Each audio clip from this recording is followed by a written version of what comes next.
Hey DIYers, I'm George with Alarm Grid, and today we're going to be going over how to factory default a Simon XTi and a Simon XTi-5. Mainly we're going to be doing the XTi, as we do not have the XTi-5, but it is the same process, yes? So before we get into actually defaulting it, I do want to let you guys know what will actually happen once you factory default a system. Basically, you are deleting it, wiping it clean, starting with a fresh slate, right? So if you factory default this, any codes that you have learned in will be deleted.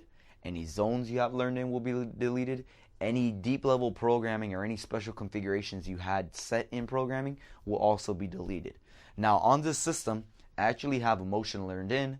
I have a couple of user codes, which I'm going to show you. So just real fast, I'm going to go into programming by hitting the gear icon, go all the way down. Go into programming. I'm going to enter in my default dealer code, which is 4321.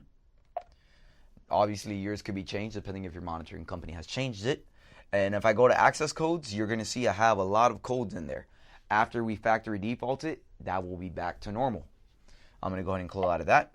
If I go to my sensors, you're going to see, let's say if I hit edit sensor, you'll see I actually have it set to group 17, which is an interior follower motion. That's what it's used for. And I have it labeled as my front door. So I'm going to go ahead and close out of that.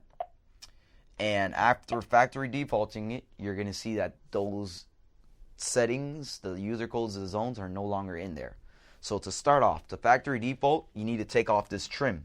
So I'm just going to pull this right off.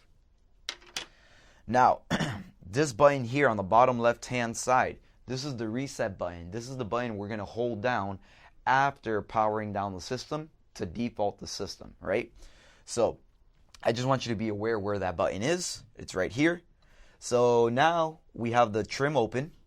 We need to now swing open the cover. So that's going to be by pulling up these two levers. And then you can just pull the front cover away.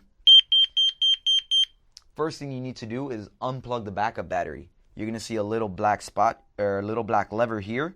You're going to hold that down, pull it away. The backup battery has been unplugged. Another thing to keep in mind is if you guys have a cellular communicator, that will need to be unplugged once the system is completely powered down. So you see it is still on, even though I unplugged the backup battery, but that's because the transformer is plugged in. So now we need to unplug that. So I'm going to go ahead and unplug that now. Now the system is completely off. Now that the system is completely off, you can now, if you have a cellular communicator in this slot, unplug it, leave it off to the side for now until we have factory defaulted it. After we have factory defaulted it is when you can put the cellular communicator back in. Now, to save you guys frustration, because I actually went through this while troubleshooting it, you do need to make sure that you leave the cover off while factory defaulting the system. If you have the cover latched into place here, the tamper is actually satisfied and it will not default the panel for you. So you do need to make sure the cover is off of the back plate. That's the part of the back plate that pushes in the tamper. So you need to make sure that it is completely off. All right? You can leave it swinging there if you want to make it easier. Now, remember, the reset is here on the left-hand side. So we're going to need to hold this down while you plug in the transformer. So what I'm going to do now, I'm just going to hold it in my hand. I'm going to push down on the reset button as I power it back on. Now, you don't need to hold it down for a specific amount of time, but you do want to hold it down before you plug in the transformer. Once you power it in, I'm going to release it. So I'm going to go ahead and power it on while I'm holding down the button. I'm going to release it, and you're going to hear a beep. I'll go ahead and place it back on the back plate. And I'll put the trim back on if you want. If you guys want to confirm that the sensors and zones have been deleted, you just have to go into programming. So again, I'm going to hit the gear icon, go down arrow key, go to programming.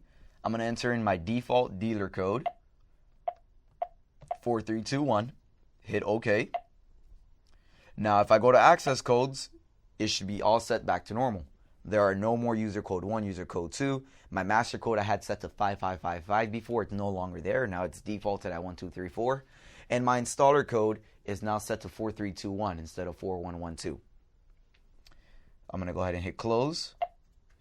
If I want to check my sensors, make sure that was deleted. If you hit edit sensor, there are no sensors to be edited. That means you deleted all your sensors as well. Now, at this point in time, if you want, you can go ahead and plug in the backup battery.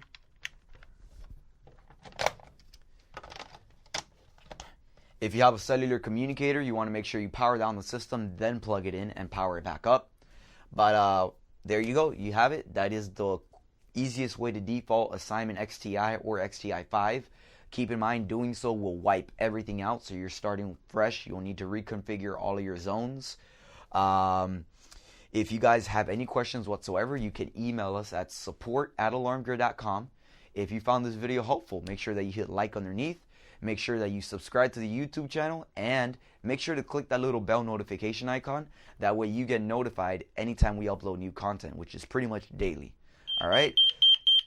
Other than that, you guys have a great day. My name was Jorge. I'll see you guys next time.